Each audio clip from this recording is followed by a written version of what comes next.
मैं 15 मिनट तक अपनी सांस रोक सकता हूँ। हमने इस मूवी में ये सीन तो जरूर देखा होगा जिसमें ये बंदा कहता है कि ये 15 मिनट तक की सांस रोक सकता है। आज का जो टॉपिक है इसी के रिलेटेड होने वाला है। बिल्कुल नहीं, हम ये नहीं देखने वाले कि सांस कैसे रोकी जाए, बल्कि हम ये देखने वाले हैं जो हम सांस ले रहे हैं, यानी ऑक्सीजन जो हम ले रहे हैं उसका बॉडी में क्या रोल है और उसका क्या फंक्शन है हमारी बॉडी के अंदर। तो सबसे पहले हमारे पास आ जाता है इंट्रोडक्शन क्या इसका। Respiration is a physiochemical process in which oxygen is taken in and nutrients are oxidize with in the cell और रिलीज क्या करेगा, एटीपी, कार्बन डाइऑक्साइड और वाटर। अब इस डेफिनेशन का क्या मतलब हुआ। रिस्पायरेशन जो है ना वो फिजियोकेमिकल प्रोसेस है। अभी फिजियोकेमिकल प्रोसेस का क्या मतलब हुआ। फिजियोकेमिकल जो है ना बेसिकली दो वर्ड्स हैं, फिजिकल और केमिकल प्रोसेस। ब्रीथिंग को ही हम फिजिकल कह लेते हैं और केमिकल प्रोसेस जिसमें एटीपी प्रोड्यूस होगी। यानी रिस्पायरेशन जो है ना वो मिक्सचर है फिजिकल और केमिकल प्रोसेस का, यानी कि ऑक्सीजन का एयर का इनसाइड मूव करना और उससे जो है एनर्जी का प्रोड्यूस होना, ये सब रिस्पायरेशन के अंदर आ जाता है। बदले में हमें क्या देता है रिस्पायरेशन, हमें देता है एटीपी। एटीपी क्या हमारे पास एनर्जी सोर्स है। अब एटीपी की हमारी बॉडी को क्यों ज़रूरत है, ताकि जो हम जो रोज़मर्रा का जो काम है, जैसे कि अभी तुम वीडियो देख रहे हो मेरी और मैं जो तुम्हारे लिए वीडियो बना रहा हूँ, ये ठीक है, इसके लिए क्या लग रही है एटीपी। और एटीपी में हमें कौन मदद कर रहा है, ऑक्सीजन। कार्बन डाइऑक्साइड तो तुम्हें पता है जो हमारा वेस्ट प्रोडक्ट है वो कार्बन डाइऑक्साइड है, साथ वाटर प्रोड्यूस हो रहा है इसमें। अब ये मान लो ये तुम हो, तुम क्या खा रहे हो, एप्पल खा रहे हो। एप्पल के अंदर हमारे पास क्या है, ग्लूकोज है, C6H12O6 है। ऑक्सीजन आ गया, ऑक्सीजन कहाँ से है, जो अभी तुमने एयर साथ इनटेक की, उसने क्या किया, ऑक्सीजन ने ऑक्सीडाइज किया ग्लूकोज को, ऑक्सीडाइज किया और हमारे पास बदले में क्या मिला, कार्बन डाइऑक्साइड, वाटर और एटीपी मिला। समझ आ गया आप। आई होप कि तुम्हें ये चीज़ समझ आ गई होगी। रिस्पायरेशन क्या है, ब्रीथिंग और सेलुलर रिस्पायरेशन।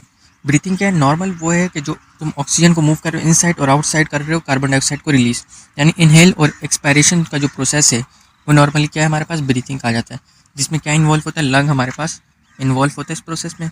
एटीपी इसमें कोई प्रोड्यूस नहीं हो रही क्योंकि ये सिर्फ जस्ट अ गैसियस एक्सचेंज है।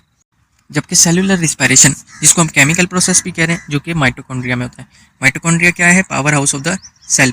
कहाँ प्रेजेंट है, सेल के अंदर प्रेजेंट है ये power house of the cell. यहाँ पर हमारे पास किसकी प्रोडक्शन होती है, एटीपी की प्रोडक्शन होती है। ये लिखा हुआ भी है यहाँ पर, प्रोड्यूस एटीपी, और इसमें एंड प्रोडक्ट हमारे पास कार्बन डाइऑक्साइड और वाटर बनता है। अब हम बात करते हैं क्लासिफिकेशन ऑफ रिस्पायरेशन की। तो दो तरह की क्लासिफिकेशन, एक्सटर्नल रिस्पायरेशन और इंटरनल रिस्पायरेशन।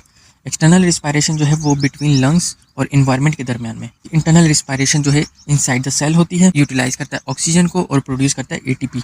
अब हमारा जो मेन टॉपिक है वो है ह्यूमन रिस्पायरेटरी सिस्टम, जिसमें हम देखेंगे हम जो इंसान हैं हम किस तरह सांस ले रहे हैं, जिसमें हमारे पास नोस है, फेरिंग्स है, लैरिंग्स है, ट्रैकिया है, ब्रोंकाई है और लंग्स है। एक एक करके इनको देख लेते हैं ताकि हमें पता हो कि नोज क्या है, फेरिंग्स क्या है, ट्रैकिया क्या है, लैरिंग्स क्या है। ठीक है, सबसे पहले हमारे पास आ जाता है नोज।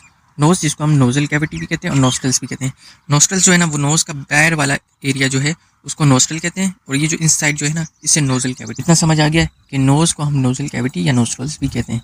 इसका फंक्शन क्या है, इसका पहला जो फंक्शन है वो है ऑल्फैक्शन। ऑल्फैक्शन क्या मतलब है, मान लो तुम्हारे घर में कोई तुम्हारी फेवरेट चीज़ बनी हुई, उसकी स्मेल तुम्हें कैसे पहुंची, नाक के जरिए। ये नाक का क्या फंक्शन था, इसमें ऑल्फैक्शन डिटेक्ट करेगा कोई भी चीज़ अगर बनी हुई है तुम्हारी खास चीज़। दूसरा इसका क्या फंक्शन है, ये फिल्टर करेगा एयर को फिल्टर करेगा ताकि कोई भी बैक्टीरिया वगैरह बॉडी के अंदर एंटर ना कर पाए। ह्यूमन रिस्पायरेटरी सिस्टम में सेकंड चीज़ हमारे पास आ जाती है फेरिंग्स। तो हम क्या कहते हैं, common passage for air and food. Common passage for air and food क्यों कह रहे हैं, इसको मैं तुम्हें इसकी टाइप के जरिए समझाने की कोशिश करूंगा। इसका फंक्शन क्या है, ये कनेक्ट करते हैं नोजल कैविटी को लैरिंग्स के साथ। एक तरह का ये ब्रिज है जो क्या कर रहा है, कनेक्ट कर रहा है नोजल कैविटी को, यानी जो नोज वाला रीजन है जो कि हमने पिछले डिस्कस भी कर लिया है, तो कनेक्ट कर रहा है लैरिंग्स। टाइप्स की बात करें तो इसकी तीन टाइप्स है, नेजोफेरिंग्स, ओरोफेरिंग्स, लैरिंगो। सबसे पहले आ जाती है नेजोफेरिंग्स। इसके लिए मैं तुम लोग को एक ट्रिक दे देता हूँ कि तुम कैसे याद रखोगे। इसकी बहुत ही सिंपल तरीका है इसको याद रखने का। एनपी याद रख लो पहले के लिए, एनपी। एन से क्या आ रहा है हमारे पास नोजल और पी से क्या आ रहा है फेरिंग्स, क्योंकि ये हमारे पास फेरिंग्स स्टार्ट कहाँ से हो रहा है, नोजल कैविटी से। इसमें हमारे पास आ जाती है फेरेंजियल टॉन्सिल्स। फेरेंजियल टॉन्सिल्स क्या चीज़ है, अब जो माउथ कैविटी के बिहाइंड क्या होगा उसको हम क्या कहते हैं, pharyngeal tonsils, locate behind the nasal cavity. Then हमारे पास आ जाता है ओरोफेरिंग्स। अब इसको ओरोफेरिंग्स इसके नाम में ही लिखा हुआ है, ओ और पी को याद रखो, ओ और पी, ओ फॉर ओरल और पी फॉर फेरिंग्स। क्यों ओरोफेरिंग्स, अब फेरिंग्स जो है ना समझ लो ये तुम हो, ये हमारे पास कलर चेंज कर लेते हैं पहले इसका। ये हमारे पास आ गया फेरिंग्स, यहाँ पर तुम्हारा माउथ है तो चेंज करते थे कलर को, यहाँ पर तुम्हारा माउथ आ गया। ये हमारे पास था नेजल फेरिंग्स। अब ये माउथ वाला रीजन है ना और पीछे फेरिंग्स चल रही है तो ये हो गया हमारे पास ओरोफेरिंग्स। आई होप तुम्हें समझ आ गया होगा। यहाँ से कॉमन पैसेज है ये फूड और एयर के लिए, क्योंकि यहाँ से जो ओरल ओपनिंग है वो भी आ रही है और फेरिंग्स तो पहले से चलता आ रहा है ऊपर से नोजल से, तो इसलिए ये कॉमन पैसेज है एयर और फूड के लिए। अब तुम्हें ऊपर वाली बात समझ आ गई होगी, common passage for air and food. Then हमारे पास आ जाता है लैरिंगोफेरिंग्स। लास्ट पार्ट है फेरिंग्स का जो कहाँ ओपन हो रहा है, लैरिंग्स और ईसोफिगस के अंदर। अब ईसोफेगस क्या है, जो डाइजेस्टिव सिस्टम में भी पढ़ लोगे तुम, उसके बारे में अच्छे से देख लोगे। ईसोफेगस क्या है, वो क्या करता है, फूड को कैरी करता है स्टमक तक, ठीक है। लैरिंक्स जो है वो अलग चीज़ है, एयर के मूवमेंट में हेल्प करता है लैरिंक्स, ठीक है। अब जो नेक्स्ट है हमारे पास वो ट्रैकिया है। ट्रैकिया क्या है, जिसको हम क्या कहते हैं, वाइंड पाइप, क्या कहते हैं, वाइंड पाइप। क्यों वाइंड पाइप कह रहे हैं, क्योंकि इसका काम है ऑक्सीजन जो हमने अभी इनहेल की है उसको लंग्स तक पहुंचाना किसी तरह, इसलिए हम इसको कह रहे हैं वाइंड पाइप।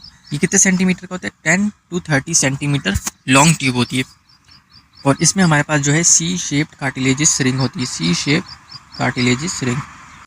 तो आज की वीडियो इतनी है, क्योंकि आज मैंने तुम्हें सिर्फ इंट्रोडक्शन के बारे में थोड़ा सा ब्रीफ इंट्रोडक्शन दे दिया कि रिस्पायरेशन क्या होता है, ब्रीथिंग क्या है, सेलुलर रिस्पायरेशन क्या है, और मैंने तुम्हें थोड़ा सा ह्यूमन रिस्पायरेटरी सिस्टम के बारे में थोड़ा बहुत बता दिया। तो आई होप तुम्हें वीडियो अच्छी लगी होगी। अगर कुछ चीज़ समझ नहीं आई तुम कमेंट कर देना।